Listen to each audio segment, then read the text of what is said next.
Right, morning. You're recording, okay. That's fine. We can start any which way you like. It's all about process. It doesn't really matter. We can change the process. We can. Your show.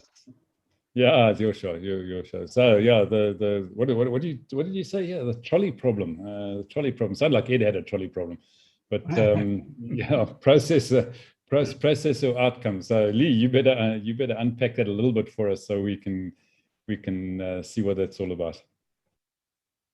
Well, you're pointing to me. We should actually point to Frank. He's the one that prompted this discussion. So Frank, you're going to have to correct me if I'm wrong.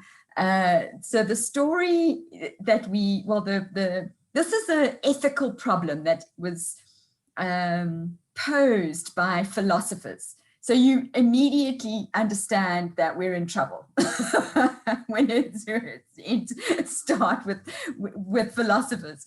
So the story is that you're in a tram and it's going along and it's out of control. You can flip the switch and in one of two directions. In the one direction, you will kill 5 people. In the other direction, you will kill one person. So which would you choose? So of course, most people are going to choose go down the track where you're only going to kill 1 versus 5.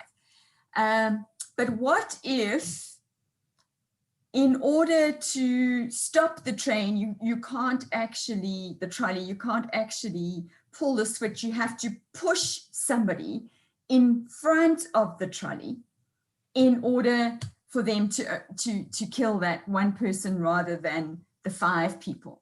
So it comes down to, is it that 1 person versus 5 people is the outcome? So I'd rather kill 1 person than 5 people. Or is the process that I just have to pull a switch and the 1 person will die, versus I physically have to push that person in front of the trolley? So is it the process, the how, that impacts the way we do things, and which is more important? So I'm hoping I've got the trolley problem right. I think you missed out a key bit. It's that most people will pull the switch. No one will push the person. Yeah. Yes. So thanks, Edward. So when that problem is actually presented to people, they change their answers. So yeah, most people would they would pull the switch, but to actually push the person, they wouldn't. The actual means of actually killing somebody is worse for them than just allowing the trolley to take its course. So I want to actually take it in a slightly different direction from that problem. And I wanted to pose the problem because I knew that was what prompted the discussion, but I was thinking a lot about how does this apply in my life? Is process, the actual process or the outcome, how does it work in my life? And I think I would always say, process. I run ethical leadership courses.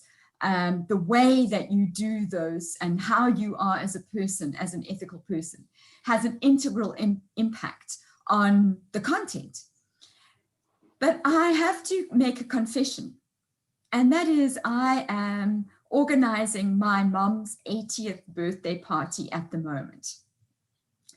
And she is having, and I'm saying this, we're living in COVID time, so we are definitely doing this with lots of trepidation and extra caution, but we're having 60 people in our garden on Saturday for lunch. Everything is being hired in, tents, crockery, cutlery. It's a big deal. And the outcome is that my mom going to have this amazing celebration with family and friends, and it's going to be this incredible event. The process is painful, and I'm not having fun at all. So that's my confession, is that do I need to, and I'm chastising myself, thinking about, isn't the process of giving this gift of this party to my mom just as important as the actual event? So I'm going to leave it there, realizing that it does have personal impact when we have these philosophical discussions. Great, thanks, Lee. I'm glad we moved from pushing people under trains and buses to having birthday parties. Far nicer topic to discuss. But yeah, Frank, let's pop across to you, seeing that it was sparked by your input, and see where the process or outcome is your driver. Yeah, I think that I think we all like to think of ourselves as ethical, but, and excuse the reference to the trolley again, but when push comes to shove, I think many of us would become unethical quite easily. Not all, but many of us would do something. And I thought to myself, why would that be? And I think, and again, going back to the trolley thing, I think that pulling the lever is you're distanced from the actual event. So you're not there.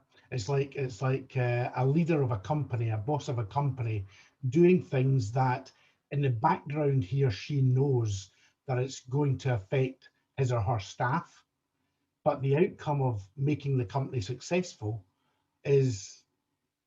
makes it okay in his or her mind. So I think we all like to think of ourselves as ethical. I certainly do. But when push comes to shove, would I be ethical in the process? So I'm thinking, I don't know if any of you watch the program. I'm a wee bit addicted to the program Frasier, the comedy program Frasier. I love it. I think I could go on Mastermind and answer questions on it. But there's one little bit, and I just watched it last week out of coincidence. There's one little bit where the father, who is an ex-policeman, is talking about this situation, about the process with his son, who's Fraser. And he says, Fraser's got this ethical dilemma. And the father, who's the ex-cop, says to him, you know, when I was in the police force, there was this guy who was a known villain. He had been in a prison lots and lots of times. And I forgot to read him his rights when I arrested him. And when it went to court, the judge said to me, did you read him his rights? And the father said, yes, I did. Because he knew that if he said no, the guy would be scot-free. And if he said yes, and he supplemented that by saying, I know that the guy knows his rights because he's been read them 100 times before. And so he did the unethical thing and lied in court and said that he had read him his rights. And I think that when we've got this standoff of just being able to say something or take an action without us seeing the whites of the other people's eyes, then it makes it easier to be unethical, and the process then becomes easier in our own minds. Doesn't make it right, but it makes it easier in our own minds, if that makes sense. But there's no right or wrong answer to me to this question. It's a strange one. Right, well, that's what we like doing here. We like testing the thought processes and thinking. So, Michael, you're an IT man. Process or outcome? Yeah. How does it work for you? You need to unmute yourself. If I can go back to the trolley situation.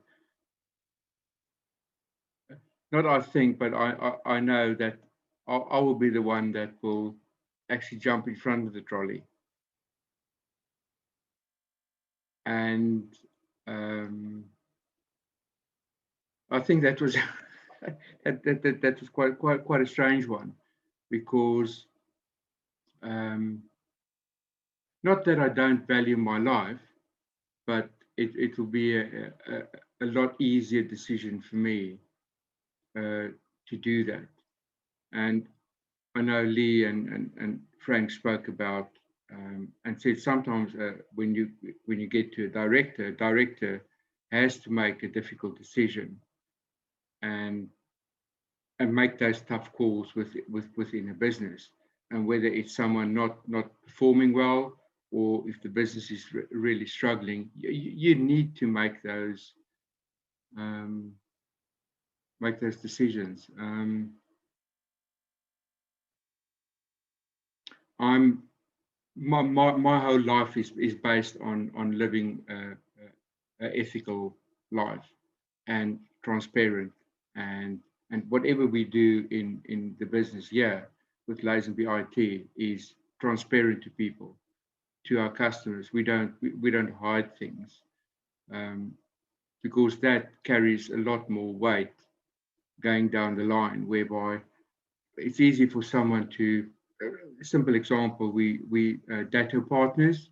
So it's a company that supplies all the back end for us to help our customers. Other people who are data partners will say, no, it's our process. It's our services. So we branded our own with our own stuff. And yeah.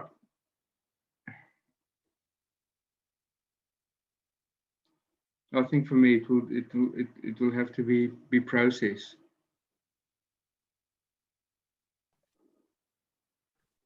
Okay, good. Yeah, it's interesting because sometimes, as Frank was saying, and Michael as well, it could be situational, and that brings in a whole another can of worms, I think, possibly. So, Trevor, process or outcome?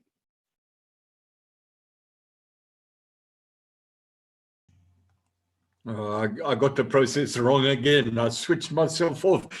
So first of all, I don't know Michael, but I want him on my team because if he's going to jump on the railway line first, I'm really happy to be a team player with him. Two, I don't know if this is an ethical question. So I haven't read all the books that you've read, Lee. I think this is a decision-making question.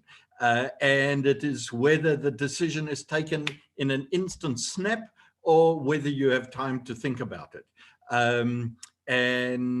So I think if it's in an instant snap, whatever decision you take and whatever the end result is, you can go back and try and analyze it, but the deed is done. It's gone either one way or it's gone the other way. And can you actually blame yourself for taking a decision? And then if you've got a little bit of time on it, I was just thinking, what if all 5 of those guys, so obviously my snap decision would be, if it's between 1 guy or 5 guys, I'd shoot it off to the 1 guy. But if I had a little bit of time to think about it, and the 5 guys were dressed in black Gestapo, sorry, Ed, Nazi uniforms and those sort of things, well, you know what, maybe I'd let it keep going straight and knock over the 5. So I've got the whole Nazi brigade around the world now ready to take me out and push that tram down my railway line. Yeah, so I think it's a decision-making question, and it's about what information do you have to be able to take a snap decision or to take a well-thought-through decision. I don't know what the rules of that particular exercise were, but those are what would go through my mind in the decision making. Oh, it's probably a process, because I almost said a decision making process. All right, Michael, I'm on your side. It's process. Yeah, and then you know what rule 1 is, Trevor. So yeah, if you're not sure about rule 1, go to rule 2. Yeah, rule 1 is there are no rules. Rule 2 is if you think they are, go refer to rule 1. So yeah, in this game, there's no rules, and that's why Laura gets up at 3 a.m. in the morning to join us. So welcome, Laura. Yeah, 3 a.m. You've got to be serious to follow the process, or is it the outcome that you're looking for by getting up at this time in the morning? That's an excellent question. My voice is trying to recover from sleep. Who's to say what is right or wrong? Who's to say what is good or bad? Time will tell. Regarding the Gestapo and Nazis, who's to say, who's the Nazi? I mean, it depends on context. In the United States, people go in, soldiers go in because they're told to, and then we're considered the Nazi. I mean, it's all context. It's just the example that I have is based on the movie $1 Million Baby with Hilary Swank, Clint Eastwood, Morgan Freeman, and that, spoiler alert, the end of the movie, the outcome, Clint Eastwood's character, he doesn't want to comply with what his pseudo daughter request is. Does he or doesn't he? And the outcome is he wants to alleviate her pain in any way, and the request that she's making on him. There's the ethical dilemma. Do I sustain life based on what's right, quote unquote, who's to say what is right? Do I end life and alleviate pain? Whose pain is alleviated? Not fully not coming in a few minutes late, not fully understanding exactly what, it doesn't matter. Therein lies the ethical, therein lies the ethical dilemma, is it the process of how it's gonna happen regardless, because she's gonna try it again on her own. And to alleviate her pain, therein, spoiler alert, taking her own life, or him facilitating the process and expediting it. So she's not in pain. I'm sure he doesn't want to see her in that pain. And regarding the legality of it, is it legal for him to end a life, but on her request? Who's to say what is right or wrong, what is good or bad? So is it the process, alleviating the process of her trying to get to what she wants to do, because she's going to find a way, or help her stay out of pain, and then him being the process of whether or not it's legal, and then also the moral and ethical dilemma. Do I do this? Do I take life for someone that I help for her to find a life, has given me life? I mean, that whole thing, just like existential question. We're here to have connection, and to see someone that you know and love and dearly want to take their own life, and then help to take that life to help her fulfill what she's requesting. I mean, that's like a whole, it's difficult for me to grasp my brain around. So, and who's to benefit? Who's it to benefit? To elongate something based on what's legal, and and then just to comply with what she wants, knowing that that's what she wants. Do I love someone so much that I'm going to deny their request for actually not wanting to be here anymore? Please take me. Please let me go, because she has no control now, but she will find a way. And then to acknowledge and elongate her mental suffering. That's the dilemma. I have no answer to that. I think you pose a good question. What comes out of that for me is, a couple of different things. The one is, and you touched on it, which is perception, and the other is framework. And how do perception and framework actually factor into that decision-making process? And there's that word again. So Ed, help us out. See if you can untangle this one for us. Yeah, I think the central point of that trolley dilemma is nothing to do with whether they're Nazis or nuns. It's to do with the fact that we're quite happy to pull that lever, but we're not happy to push a person. So if we're involved with the action, we take a different course. And I think it kind of is designed to show that we're disingenuous. But Lee widened it out to outcomes and processes. And there's two things that are central, well, three things that are central to my life, actually. But one of them is being an accountant, the other's being a vegan, and the other's being a runner. But I won't talk about running. I'll talk about accountancy first, and we'll watch Laura nod off. In accountancy, especially in an audit firm, the outcome is a good audit, unless, of course, you're talking about one of the big four firms. But in most other firms, the outcome is a good audit. And most accountancy firms achieve that by working their junior people very, very hard. Long hours culture, no overtime, but expected to work your butt off. And people do it because they want to get on. The firm I went to, we had a sort of way of working, which was, if actually things were going wrong, it was due to bad planning.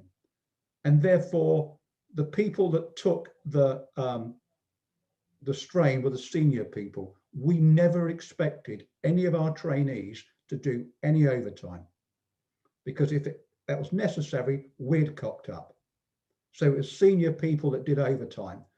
And that meant they would complain, because senior people are in a position to complain. So it made you a better planner, because you didn't want to cock up the planning, because you didn't want the people just below you giving you a hard time. But my firm and every other firm that I know of achieved the objective of a good audit. But our process was better because we didn't chew people up and spit them out. So I think you can have the same outcome and different processes. But thinking about this trolley dilemma and my veganism, I get a veg box delivered to my house, and it comes from a local farm. And what the farmer does, he just plucks up the stuff from the field, wipes a bit of dirt off, dumps it on my doorstep. And I'm quite happy with that. I just, clean a bit of dirt off. I'll perhaps stick the potato in the oven and cook myself a nice baked potato with a crispy skin. Or I might peel that potato, dice it up, mix it in with some, say, diced cauliflower, some chopped up tofu, herbs and spices, bung it in the oven and roast it, and have a nice roast dinner. Now, my neighbour is a meat eater. And I'm pretty sure that if my farmer friend took a pig off his field and delivered it to my meat eater thing and said, there you go, there's your meals for the week, he wouldn't happily cut it up, stick it in his oven, roast it, and have nice crispy pork. He would not want to be involved in the killing process. So I think we are disingenuous. We are quite happy for other people to do the nasty bits and distance ourselves from it. That's why we can pull that lever. We can't push someone underneath the train. So it's not about whether it's right or wrong to kill 5 people, 1 people. It's about whether we're prepared to be involved in the process. And just another point, I love animals. I care deeply about animals. And a little while ago, I came across one that had been in a road traffic accident. Its whole back half, it was a rabbit, its whole back half had been crushed. The thing was in pain, and no one would kill it except me. The person that loved the thing the most was prepared to kill it to put it out of its pain. My meat-eating friends would not kill it. I would. So I think, that whole trolley thing is about that dilemma about if we're involved in the process, we don't like it and we make a different decision because we haven't got, excuse the expression, we haven't got the guts to do it. So that's my thoughts. Yeah, thanks. Yeah, look, it is interesting, and yeah, I mean, certain cultures are quite happy to kill the food that they eat, but yeah, others have been educated out of it. So it is an interesting thing. I mean, I've been watching an American Netflix program called Meat Eater, where the guy goes out and hunts what he's going to put in the pot tonight, and you see the entire process. And it's an interesting thing. I mean, it comes back down to perception and framework again, as I said earlier. I think, and I mean, one of the questions I think that Trevor raised just now was it Trevor? Somebody, Lee? It was Lee who said, "What happens if your personal ethics clash with what's the legal framework in your country? What do you do then?" And I think that came from Laura's comment about euthanasia. Is it some places it's legal, some places it's not. Who's right? And why should one be right and the other one not right? So it comes. It's not an easy concept to actually get a definitive answer to. I don't think. And of course, our favorite leaders around the world are very good at situational ethics and situational morals. And tend to blow with the wind in the crowd that's in front of them. So, and these are the people that are making these laws that govern our lives. So process or outcome, and then I think for the person on the street, it's probably by and large a process. I think for the politicians and the leaders of the world, it's more about outcome. What are they trying to achieve at the end of the day? So, yeah, complicated question, I think, and I certainly don't believe we're going to get to easy answers in our little 30-minute slot here, which is pretty much up. So, Lee, where do we go from here? What is the process, or just do we look for a different outcome? I'm reminded of I think I might have mentioned before, there's also a Netflix show called The Good Place. And it's about this lady that ends up going to heaven, but she knows she's in the wrong place. I love that for self-awareness. Say, oh no, everybody else is so wonderful, and I'm definitely not in the right place. But they actually do the trolley problem here, because the whole show is around your ethics. And ethical dilemmas, let me put it that way. And they actually do so the devil says, okay, you want this ethical dilemma. Now I'm going to put you in the situation. And they actually put them in the trolley and they do it. So now you're in the trolley and you're killing 5 people. And they change the scenario over and over again. Do you know the people? Don't you know the people? What if you do this? What if you do? And it's kind of, you just get this little 30-second scenario rewound over and over again. And it's to Edward's point about, do we know what we're actually doing and deciding? And Michael spoke about transparency. And for me, it's about, I'm looking at market research as well at the moment for millennials, saying that their choice of brands, their choice of products is based not just on what they're getting off the shelf. They're actually investigating the process. They're saying, was the source ethically? What were the labor practices? And so I guess the question that I'm wanting to find out for next week is, how closely are we paying attention to, do we know what we're actually deciding? Trevor spoke about the decision-making process, but are we making decisions based on the information that is available, or just on what we want? So I don't know if I'm expressing it well enough. Is there somebody that can, somebody help me. Well, someone will have to decide to help you. I don't know whether they were going to do that. It depends on what outcome they want. But so it's really, I think it's really about